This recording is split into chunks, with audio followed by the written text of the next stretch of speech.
one of you killed him. Welcome back. It's me again, Walter.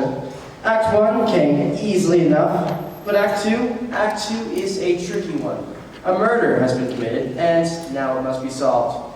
In some of my mysteries, I isolate the characters, say, on an island, or on a mountaintop, or in the woods during a blizzard. The murderer cuts the phone lines, trapping everyone in there with him or her. In this type of situation, the murder is usually solved by an amateur sleuth among them, Miss Marple or Jessica Fletcher wannabe. In others, such as this one, I bring in a homicide detective, aka Lieutenant Jamie McMillan. Now, if you've been taking notes on how to commit a murder, you should have written down that you must provide your suspects with a motive and an opportunity to stab the victim. Everyone in here had a motive to kill Edward, except for Pinky Sue, who stood to gain access to his fortune had he lived. I have rotten luck. Not as rotten as Edward's. Now, as I was saying, all but Miss Dixie Cup had a motive to kill him, and everyone had the opportunity to stab him in the back, literally. In case you're wondering how we created great special effects, Connie hid the cake knife under a pile of napkins, and Allegra took a matching knife handle and stuck it in my back. I attempted to pop a blood capsule, but failed. But I digress. In Act 2, Lieutenant Jamie McMillan will search for clues, question suspects, and by its conclusion, find out who killed Edward Worthington III. Now, pay attention. Who knows? Maybe you'll find out who killed Edward before she does. Now, on with the show.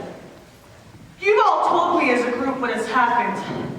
At this point, I intend to question each and every one of you, again, individually. I'll start with you, Miss Brumley. Thank goodness. I, for one, am anxious to wash my hands. Everyone should before they get ink all over the furniture. Miss Beatrice has already finger painted the tabletop.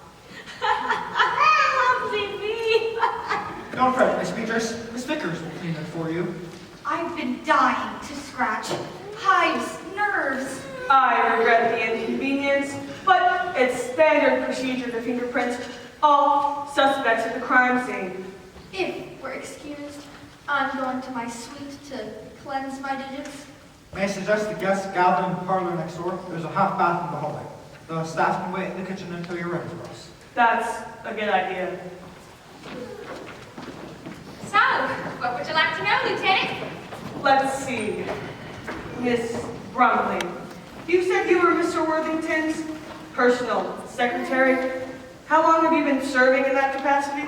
About 6 months, I guess. I mean, I've worked for Worthington Enterprises for a couple of years, but when Edward's personal assistant retired last June, he pulled me from the secretarial pool and gave me her job. Obviously, your relationship became very personal. If he announced his intention to marry you tonight, What can I say? It happens. I would have made Edward a good wife, Lieutenant. Better than that ass cute he was married to. Allegra could shoot you a look that'd give you frostbite. If I had to guess, I'd say she's your murderer, Lieutenant McMillan. possibly, but it's been my experience that the jilted spouse often strikes up the competition. In this case, you. You mean you think she would have gone after me with that pig sticker? Oh, golly, the very idea just gives me the shivers. Whew. Mrs. Worthington might well have killed her husband. I'm just saying, there are other possibilities. I have to admit, you're right. I'd rather stitch my lips shut with a sewing machine than say anything bad about anybody, but Allegra's brother, Tony, could have done it for her. He's a charmer, but I wouldn't trust him any further than I could throw a pigskin with the pig still in it. And Roy and Lauren had good reasons to kill Edward, too. He was going to fire both of them. Eddie threatened to bring criminal charges against Roy, as well as report Lauren's dealings with that writer Jameson to the Bar Association. So, I noted, his sister, ex-wife, daughter, and servants all had motives to end his life as well. Mrs. Phillips might have committed the crime to protect her husband. If there's anything worse than having no suspects in a murder case, it's having too many. You're the only one in this house who stood to lose, not gain by Mr. Worthington's death. You're the only one I feel sure didn't stab the man. Oh, thanks ever so much. And can I go home? I'm about to absolutely collapse from exhaustion. But before I do anything else, I have to look over the classified ads. The classifieds? Why, yes, Lieutenant, but I lost Edward, I've lost my job. And if a laborer's going to take charge of Worthington Enterprises, you can bet your boots the first thing she'll do is give you X. Oh, I wish I hadn't said it like that. I gave myself the shivers again. A goose just walked over my grave. I beg your pardon? That's what we say in the South when we get the shivers. A goose just walked over my grave. It's a quaint expression, though I can't see how anyone would link poultry to the hereafter. I gather it's used to express a feeling of impending doom. I guess so. In that case, I bet a whole flock of geese stomped over Edward's cemetery plot a few hours ago. Anyway, can I leave, Lieutenant? Not yet. I might have a few more questions for you after I talk with the others. Sorry. That's okay. I'm happy to help in whatever way I can. I'll be in the parlor if you need me.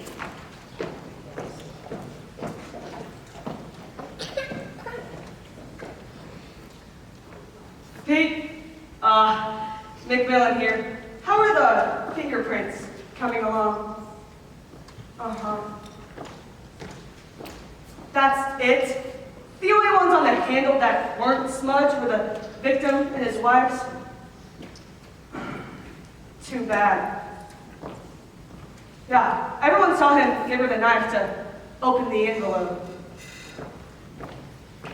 What? Wait, what? You found traces of what? Oh, excellent work, Pete. That could be a vital clue. Uh-huh. There's only one suspect who logically could have left it there, but there's somebody else. I'm afraid not. They've all been fingerprinted, as you know, and are washing their hands now. There goes the evidence, right down the drain. If I'm going to discover who murdered Edward Worthington, I'm gonna have to find another way. I've got my work cut out for me. No, that wasn't meant to be a pun. Uh-huh. Thanks again, Pete. I'll check you later. What a guy.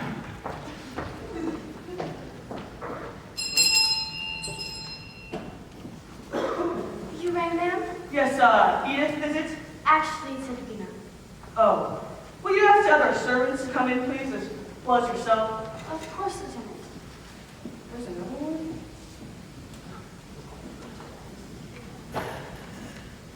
You wanted to see us, Lieutenant? Yes. Be seated, please. I have a few more questions regarding what took place tonight. I don't know how we can help you. We were in the kitchen most of the evening. It's what took place in the kitchen that I need to know about at this point. I'm specifically interested in finding out about the murder weapon. Good night. My knife? What about my knife? Where's it usually kept? In a butcher's block. It's part of a set. It's seldom there, though. It's Ina's favorite kitchen tool. That's true. I use it to slice and dice everything. Not including people, if that's what you're thinking. I'm not thinking anything at the moment. Good sharp knife is hard to come by. Can I have a knife when the case is closed? Or is that... That's too morbid. I assume you used the knife while preparing dinner tonight, Ina? Naturally, I chopped up some fresh chives to sprinkle on the potatoes. And what else was served? Roast beef, gravy, Brussels sprouts, Salad? congealed yellow and fruit. So, actually, at first, I considered tying into the play, the blood like jello congeals. And then I realized just how gross that sounded. Sorry. So, you didn't serve a salad dressing, say, oil or vinegar? No, ma'am. Mr. Whittington could not stand lettuce. I heard him say once if he had meant to eat green, leafy things, he would have been born a rabbit. I see. What'd you do with the knife after the meal was prepared, Ina? Washed it. Of course, along with other utensils in a dishwasher. And yeah, and who touched it after that? I did. Ina told me to take it out of the dishwasher and place it on the tray with the sausage and forks and things for the birthday cake. It was still a little damp, so I wiped it off with a dish towel. And nobody else touched it after that? There were any fingerprints except possibly yours or traces of food on it when you brought it in here? No, ma'am. It wasn't out of our sight the whole time. That's what I needed to know. You've all been very helpful. If it's a matter of any of our fingerprints being on the bodies, No, it isn't that, Hollister. The only discernible prints belong to Mr. and Mrs. Worthington, whom we know touched it. I see. Then how have we helped? I'll explain later. For now, I need to take a quick look around the kitchen, if I may. As you wish. This way.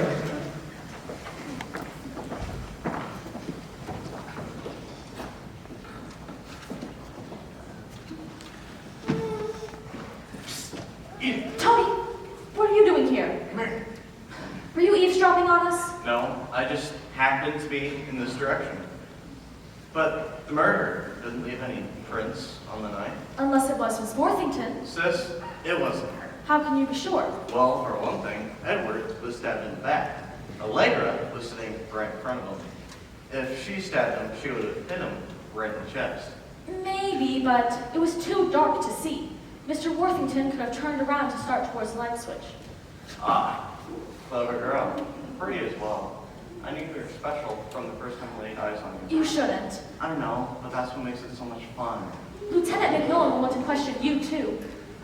She's busy with Baby Crocker, Lurch, and the happy homemaker. Come on, let's go outside. But it's cold out there. Don't worry, I'll keep you warm.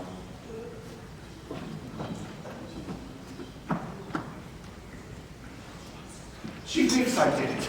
I know the lieutenant thinks I killed Edward. Why would she, Roy? Why would she suspect you any more than the rest of us? Because I don't think she believes me when I told her that I put the money in the account on his behalf. Why not? I believe you. Oh, that doesn't count. You're my wife. I think it counts. A wife should do anything she can to help her husband. Even commit murder? You think I murdered Edward? That's silly. You know how clumsy I am, Roy. If I had tried to grab a knife in the dark, I probably would have cut a pinky off. That's true. Not yours, someone else's. I just want to get this over with. My nerves are shot. When I came out of that half bath across the hall a few minutes ago, I saw the lieutenant headed towards the kitchen with the servants, I meant to ask you, what were you doing in there so long? checking the medicine cabinet for calamine lotion. I didn't find any, but that's okay. The itching has stopped. That's good. I'm getting better, honey. Before tonight, I hadn't broken out in hives in so long, the scratches on my arm sealed up. I noticed that. For once, my wife doesn't look like an inept lion tamer. I was thinking about buying some more short sleeve dresses, but I guess that's out now. You say so. Connie, was there any aspirin in the medicine cabinet? I got one of my splitting headaches again. Oh dear, I'm afraid I didn't notice any. I'll let Allegra keep some of the guest suite. I'll run up and look. I better go with you. With your sense of direction, you may end up in the neighbor's bathroom. Roy. Poor Edward. He didn't even get to open his birthday presents. I think he would have liked that sweater we got him. Well, then you can take it back to Walmart for a full refund. Have any of you seen Edith anywhere?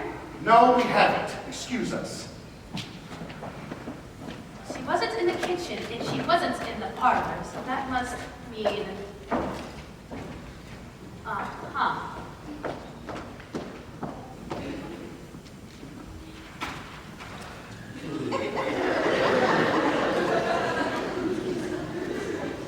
There's got to be something in here to put them in. You found them on the hall table? Next to the half bath. The flowers were in a container when I went in. When I came out, they were lying there in a clump. Here's a vase. You can put them in it. But there's something inside. What? Well, they look like colored pebbles. No problem.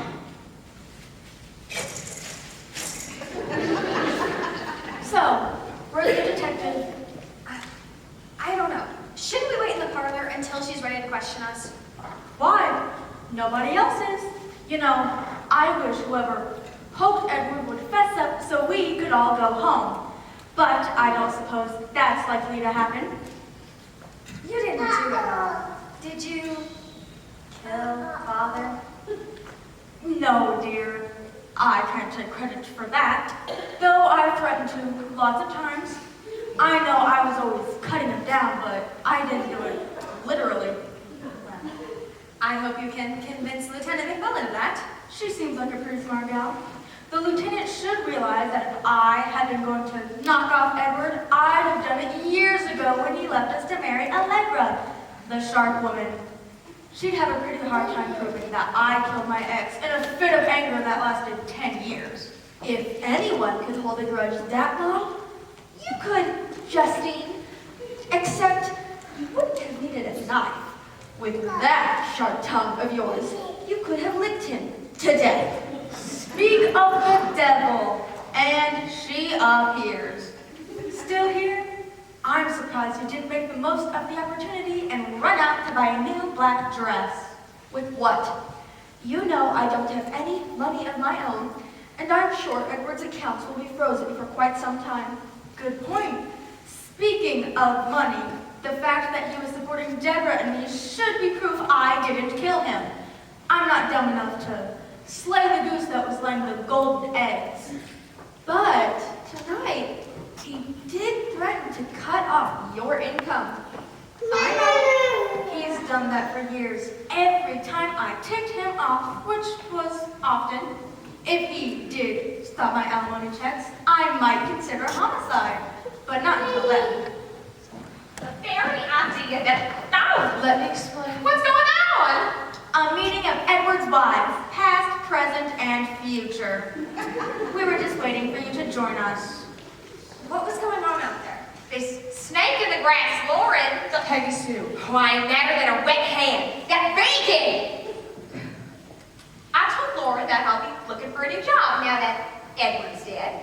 She offered me go with her firm in exchange for betraying Edward's secrets. If Edward could see what Lauren tried to do, he'd be spinning in his grave. If he were in it yet. How could Father say Lauren if he was in his grave? Oh, you know what I meant. Peggy Sue, I've had romantic feelings for Edward for a long time. That's why I made the divorce papers ironclad. Well, well, it seems Edward's trusted lawyer had yet another motive to murder him. For once, I have to agree with you, Allegra. Although, it hurts like a toothache to admit it. No, I wouldn't murder Edward just because I too have romantic feelings for him. You slippery snake. You had your chance with Edward years ago. You just didn't age well, honey child. Well, at least I'm not poor. That's what drew you to your boss, wasn't it? His millions. What if it was? I am tired of being poor. As my grandma always told me, life is fleeting, honey, but money lasts forever. Are you sure you're not descended from Scarlett O'Hara? That's how to teach him a lesson. Miss Vickers, you shouldn't have. You can't say I didn't warn him. Oh, don't mind us. We're just passing through. Come on. But... Wonder what that was all about. I don't believe she did that. Tony, your nose. It's nothing compared to what my eyes are going to look like. Maybe next time you'll listen to me. Come on, I'll wet a towel in the half bath and clean it off. Doesn't anybody use the front door in this house? You know, when I lived here, we used the front door all the time. Everyone is back in here. Are we playing a new game? Oh no, Aunt Bee. We wouldn't dream of playing the game without you. That's sweet, Deborah. One of these days, I'm going to surprise you and win one. Are there any nibbles in here? I was saving room for birthday cake, so I didn't eat much dinner. And then nobody cut it. I noticed you picked at your roast beef and didn't even touch your whipped potatoes. Ugh. There were some mints in here earlier. Now, where'd they go to? Never mind. I'll get you something. Come, sit on the sofa, Aunt Bee. Okay, If you'll excuse me, I have to make a phone call. gladly. You know, if I had to guess. I'd say she's gonna go tell that writer fella the good news. Good news. What good news? That Edward has gone to meet his maker. Although, on second thought, I doubt that's where it's headed.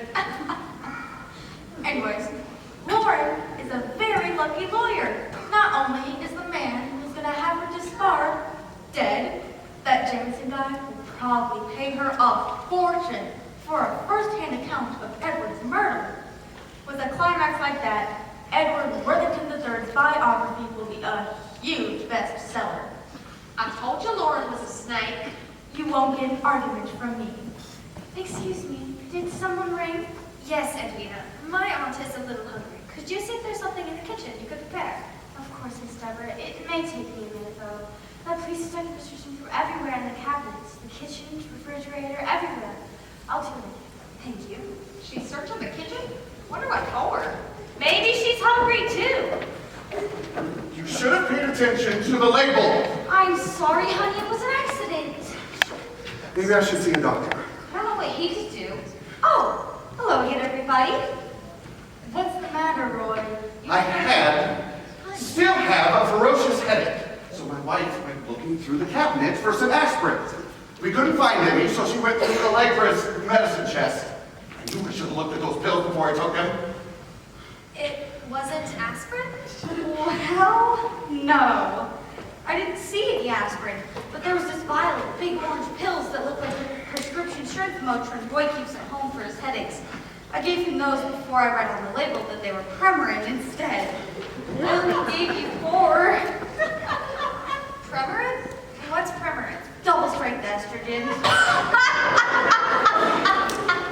Oh, Connie, if Roy gets a sudden urge to try on your dresses, you'll know why.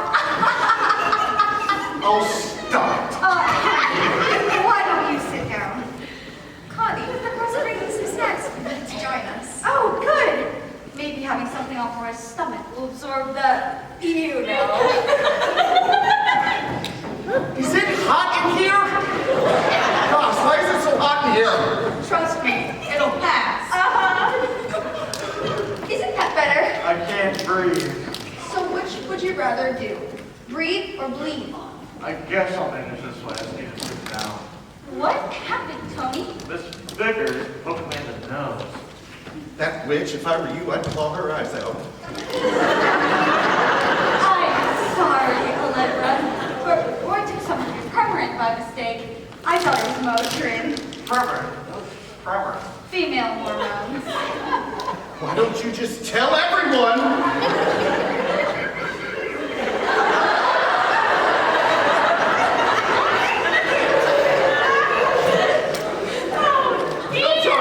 I'm sorry. I don't know what's come over me.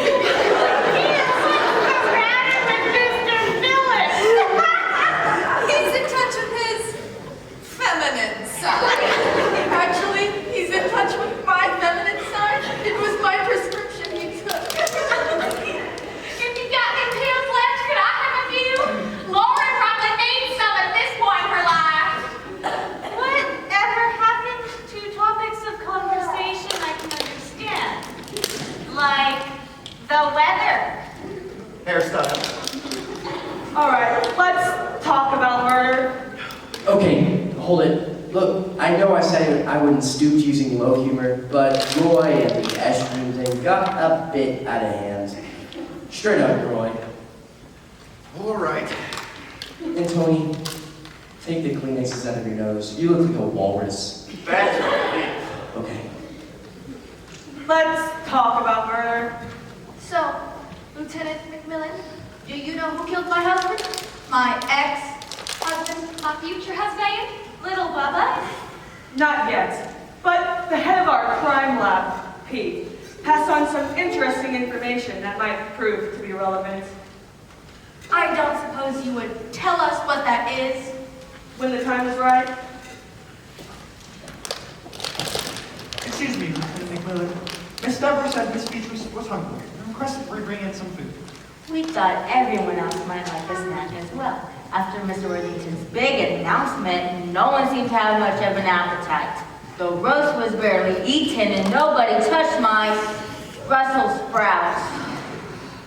There were plenty of hors d'oeuvres left as well, so we brought out some of those. Oh, nice. Nibbles. May we? Certainly. Mrs. Vickers, all of the household seems to have migrated back into the living room except Miss Tate. Will you find us, please, and ask her to join us? Yes, ma'am. And the snake slithered into the parlor a few minutes ago.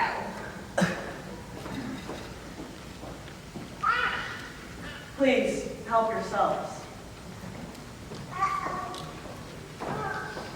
You wanted to see me, Lieutenant McMillan? Yes, join us, please. Staff, if you'll remain as well. Lieutenant, I have a headache. Can we get this over with? That's, No doubt. I want to volunteer if you're ready to question us. that's fine, Mr. Phillips, but I'm not going to question you. They are.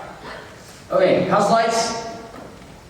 So earlier, McMillan said that she questioned everyone, and to save a little bit of time, which I'm sure you'd all appreciate, I thought I'd have the audience help out. If you were handed a colored slip, raise it up, and I'll be coming around to you to allow you to ask a question of the two our cast members. Say their name and then a question or two. Beatrice, are you fully aware of what is going on? Huh? Are you fully aware of what is going on? Huh? Oh, why do you hide things? Doesn't everybody hide things? Thank you. I have a question for Heina. Will you tell us one of your secrets? Everyone wants to know that, but I guess so. Earlier, I found Miss Vickers going through to get a little drink she shouldn't be getting. Don't say it like that. You were drinking too. Way to expose me, thank you. Thank you. So, Miss Edith, what is you crash into Tony? I mean, look at that hair. How do you feel about Miss Vickers' protectiveness over you and Edwina? Well, I know she means well, but Tony can't be all that bad. Can he? Thank you. Okay, this is for Allegra. Why do you allow Tony to do shop with you? Well, you've seen my sources of entertainment around this house. So I guess I thought it was okay if I could invite someone down to my personal life. And he could just stay here. Why do you despise Beatrice so much? Are you kidding? Have you seen the old loon?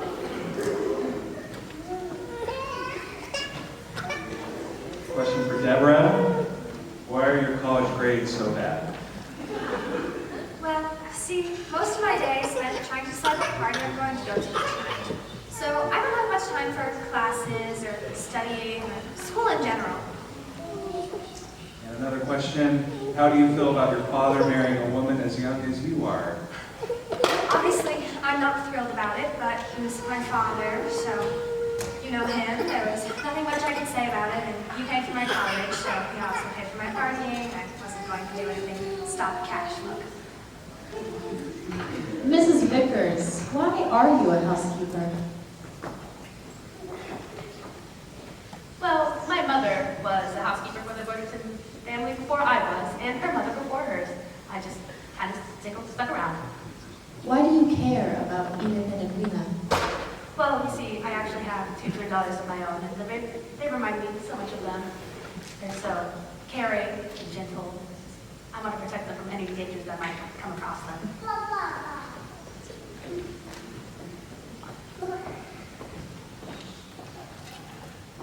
Justine, why did Edward divorce you? What an interesting question. I think it's best answered by Allegra, the homewrecker.